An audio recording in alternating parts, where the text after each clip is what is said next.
Vamos a continuar con la ficha 16, precisamente en la lámina 16, que nos muestra un dibujo hecho por Tenoch Medina González, del Gran Templo Mayor de la ciudad de Mexico-Tenochtitlan, y vemos que es un templo doble que tiene en la cúspide dos capillas. La capilla que da hacia el sur es más alta, está decorada en lo que aquí se ven como puntos, mientras que la capilla de la izquierda está decorada en su techo por barras y es dedicada en este caso a Tlaloc. Son opuestos complementarios. Hacia la derecha, la capilla de Huitzilopochtli, el sol, lo masculino, etc. Hacia la izquierda, la capilla de Tlaloc, el agua de lluvia, lo femenino, lo húmedo, etc. Entonces, toda la simbología del Templo Mayor tiene esta dualidad de representaciones, pero aquí voy simplemente a dar la idea de ciertos adornos que aparecen en las paredes de todo el templo, de todo el templo. Por una parte, esto no es en todas las épocas de construcción, pero aquí sí lo tenemos claro, el templo está tachoneado por clavos, pero estos clavos tienen figuras de cabeza de serpiente. No son elaborados estéticamente.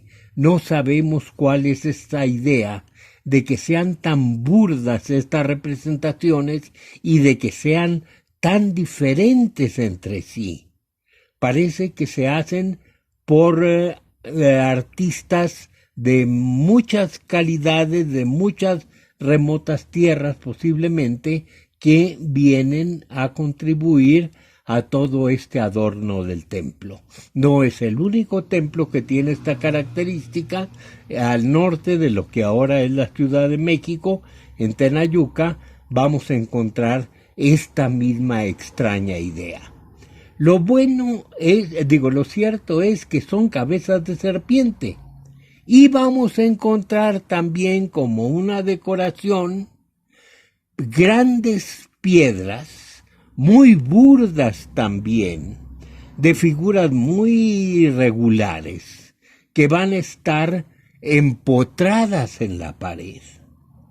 ¿Cuál es la idea?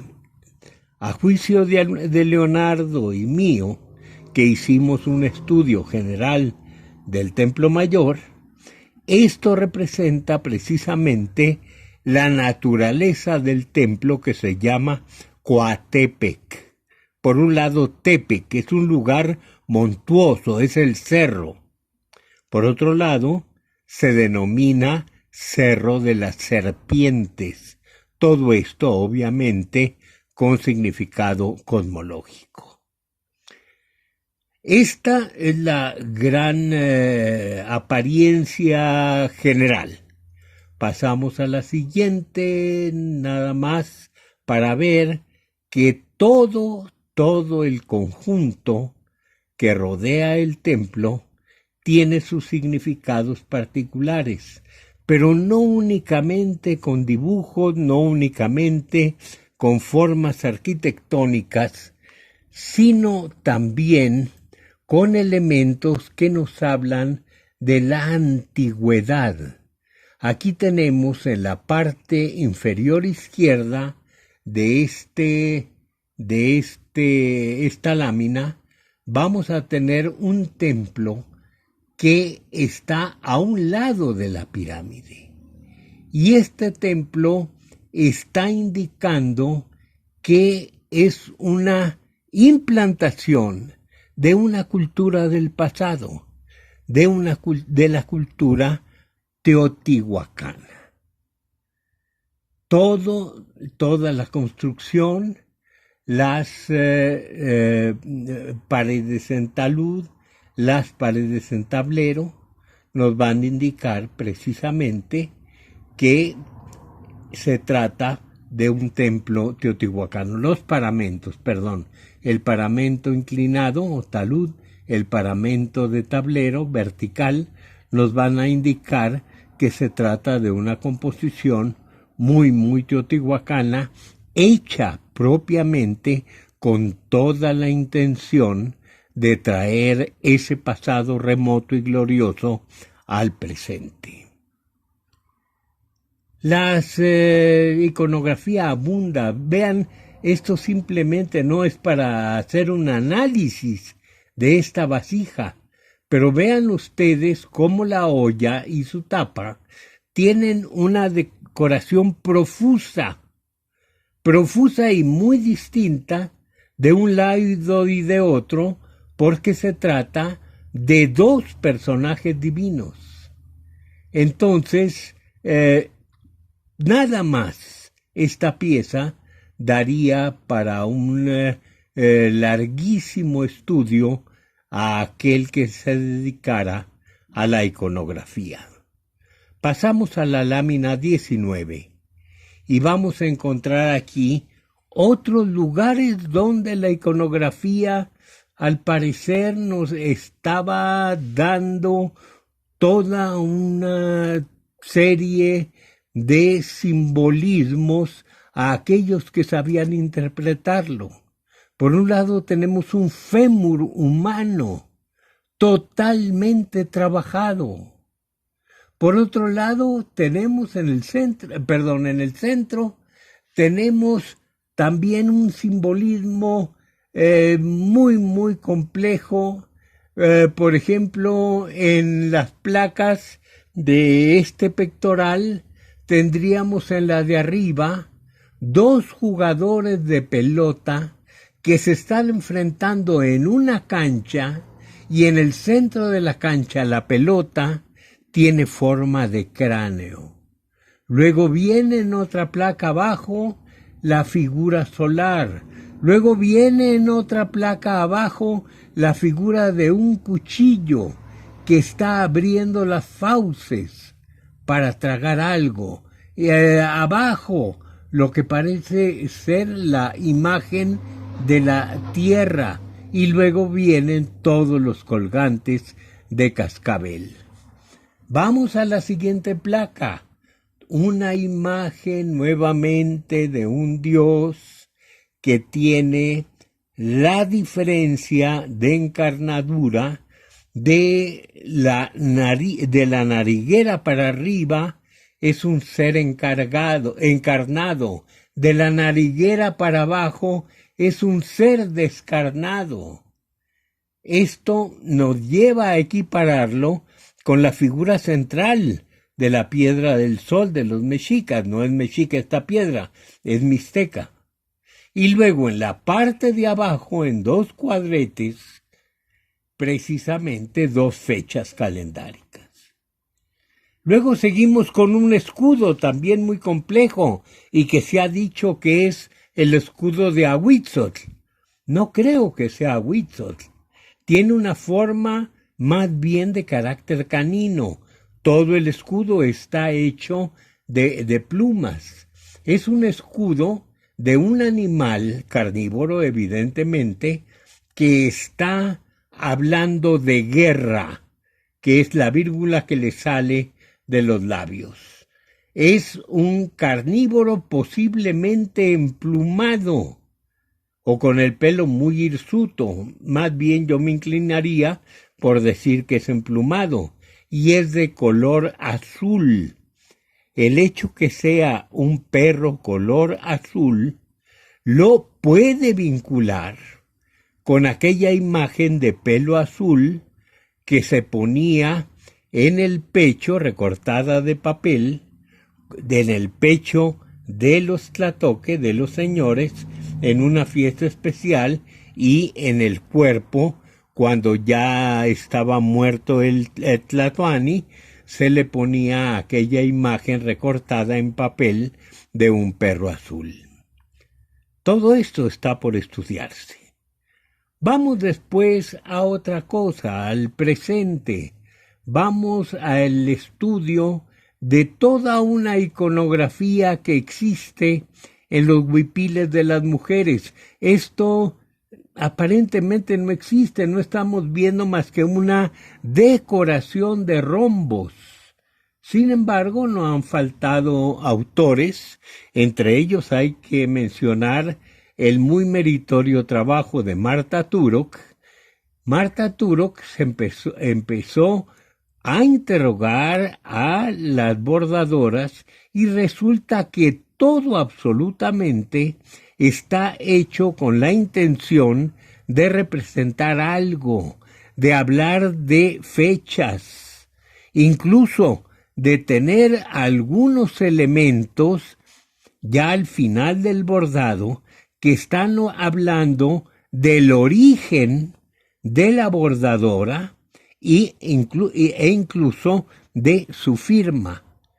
Todo es una representación espacio-temporal cósmica y muy humildemente la bordadora deja un hueco para colocarse ella en el centro del cosmos. Esto que causó una gran sorpresa en su tiempo a todos los que fuimos los primeros testigos de aquella interpretación, ahora en distintas culturas está recibiendo una atención especial por gente que se dedica a tales temas. Algunos estudiosos de la iconografía mesoamericana.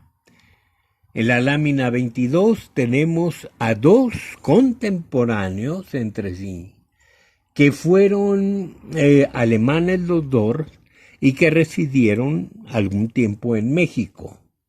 Uno de ellos es Zeller, un conocedor muy profundo de la arqueología, de la etnología, de la lengua, un sabio completo.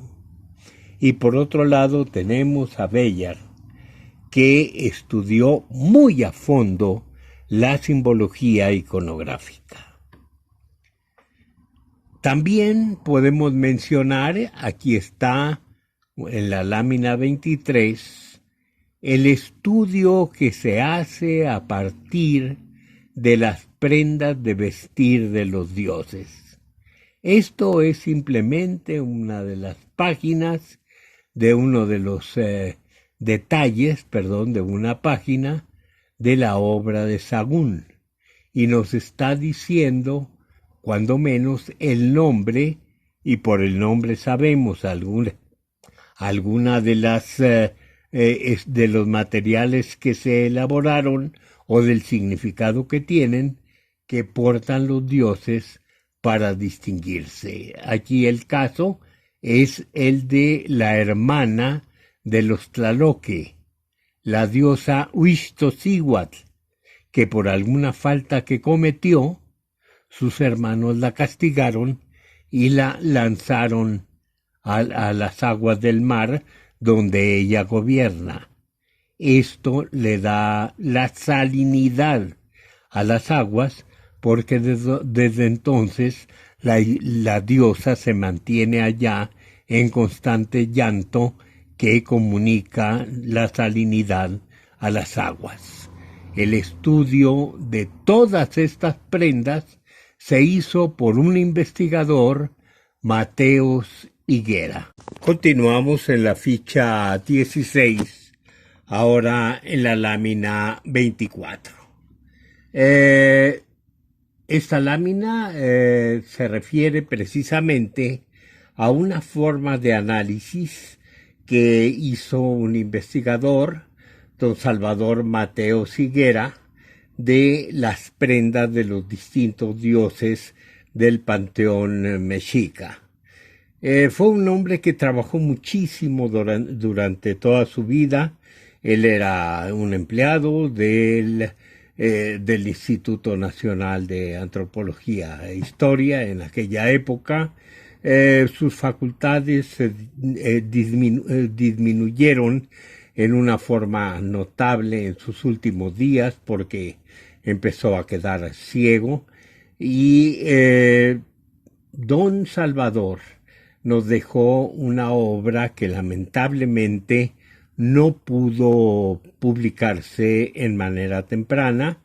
Al fin, después de mucho cabildeo, pudo llegar él a publicar 3 de los grandes volúmenes de su obra en una Secretaría de Estado, y actualmente su hijo, ya una persona mayor también, se encarga de hacer a pedido ediciones del resto de las obras en la ciudad de Morelia.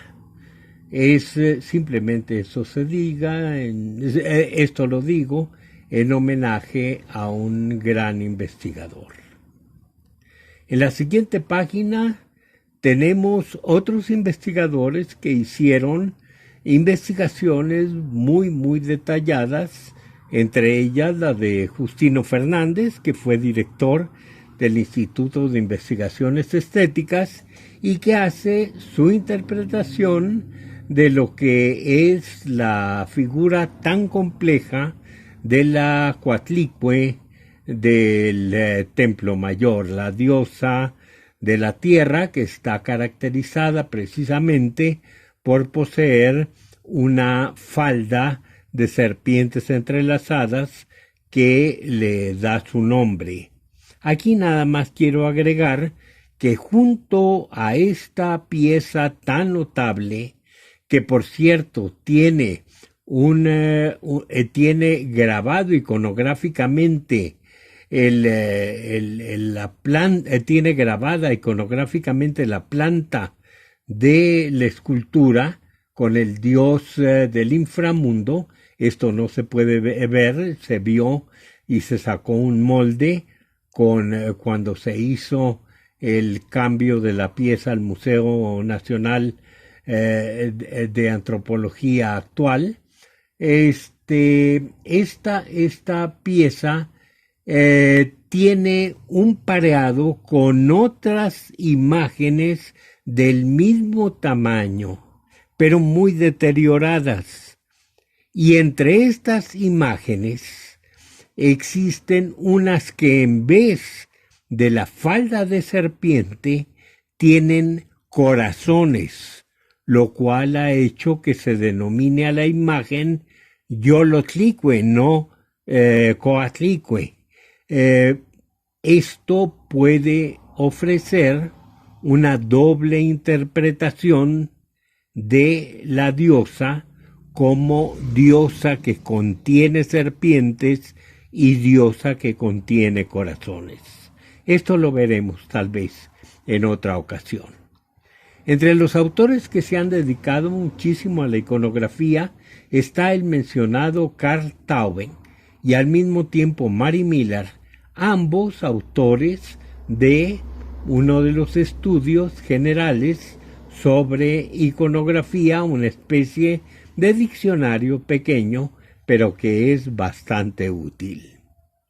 Seguimos con los estudios y nos referiremos a nuestro ya fallecido amigo Grolich, que analizó estos 2 paneles que están enfrentados en Cacastla. Los 2 son bellísimos, los 2 tienen como borde una serpiente que sirve como medio marco a los personajes. Por un lado una serpiente jaguar y por otro lado una serpiente emplumada. Ya esto nos lleva precisamente a deducir qué fue lo que trabajó Grolich, un estudio de opuestos complementarios en el que la imagen del jaguar estaba indicando todo lo acuático, todo lo pluvial, todo lo nocturno, lo terrestre, mientras que la otra figura, la de la serpiente emplumada, se refería a lo aéreo, a lo celeste, a lo caliente. Fíjense ustedes incluso esta barba rubia de la serpiente emplumada que la liga con Quetzalcóatl. ¿Cuál es la gran extrañeza que causó estos paneles? Simplemente que no se esperaba en territorio de Cacastra, en el centro de México, precisamente en el centro de México, toparse con figuras que indudablemente son mayas. Son mayas no totalmente mayas, puesto que tienen elementos del centro de México, posiblemente teotihuacanos.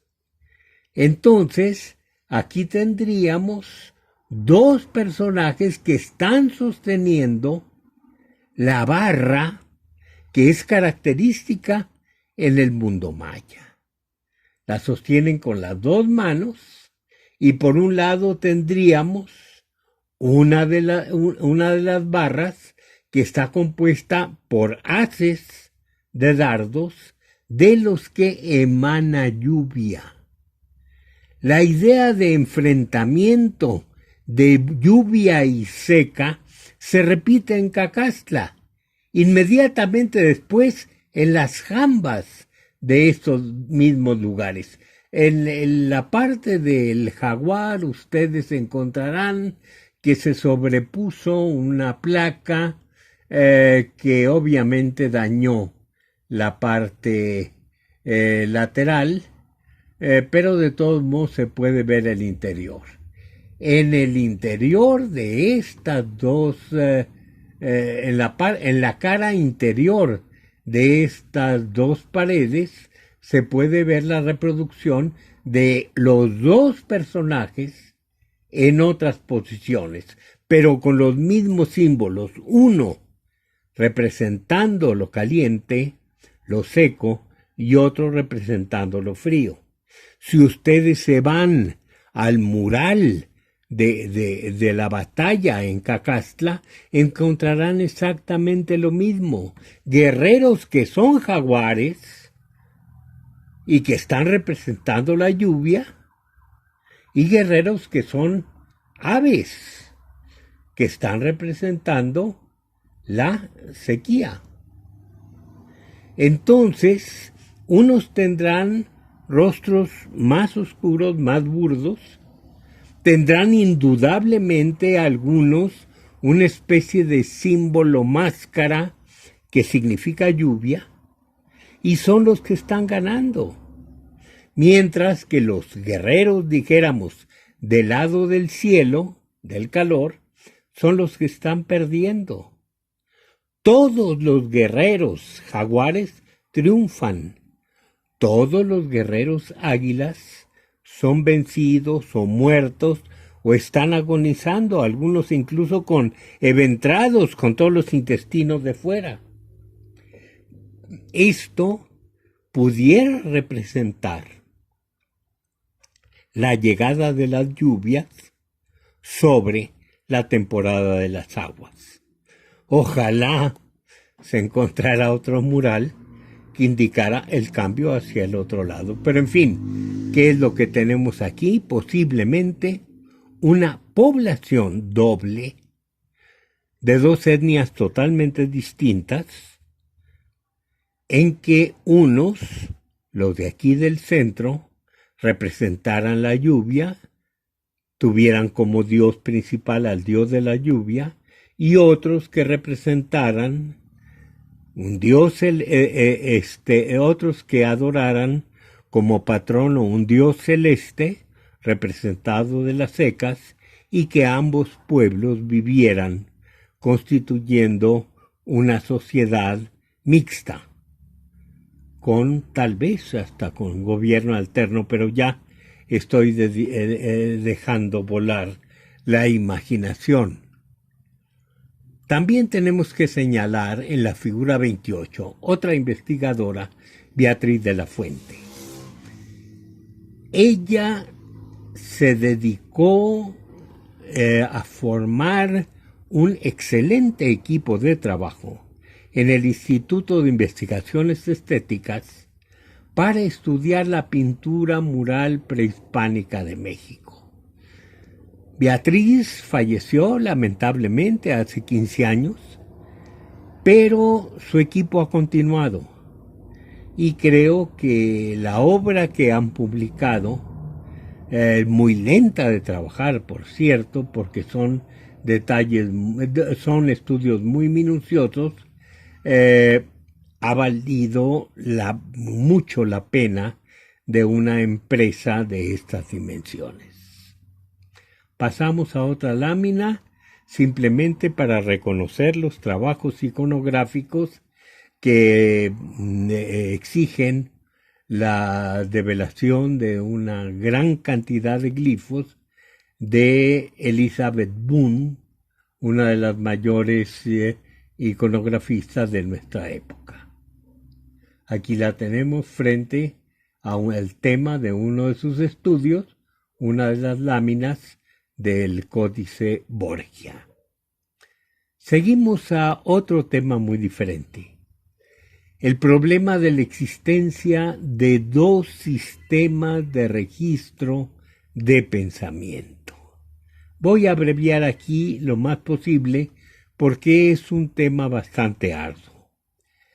Habíamos dicho en otras clases que con un corte muy burdo en el centro de Mesoamérica pudiéramos señalar hacia la derecha, hacia el oriente, los pueblos que en el preclásico tardío cambian totalmente sus sistemas de registro.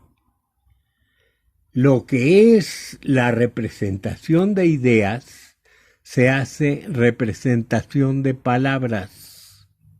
Lo que es un sistema numeral de guarismos simples se hace un sistema de guarismos que valen por la posición en que se encuentran.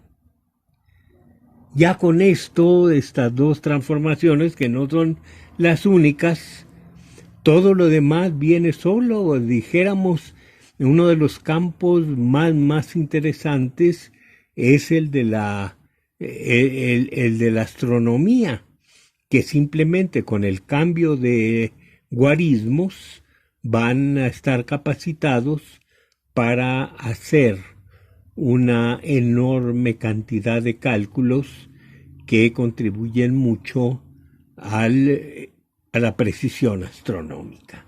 Pero aquí vamos a dejar todo eso para referirnos simplemente a dos grandes sistemas. Uno de ellos se llama semasiografía y otro glotografía. No soy yo, afortunadamente, el inventor de estos horribles nombres, pero los tenemos que usar para distinguir estos dos sistemas. Por un lado, semasiografía es lo que caracteriza a todos los pueblos de Mesoamérica, pero es el sistema que usan predominantemente en la parte occidental de Mesoamérica, o sea, del istmo de Tehuantepec hacia la costa del Pacífico. Mientras que el otro, en la otra mitad, que nunca abandona obviamente la semasiografía, le añade la glotografía. ¿Qué quiere decir esto? La escritura no nada más de los significados, sino de las palabras. La explicación que sigue es un poco más extensa, entonces corto en este momento la grabación y continuaremos con esta lámina 31 dentro de unos instantes.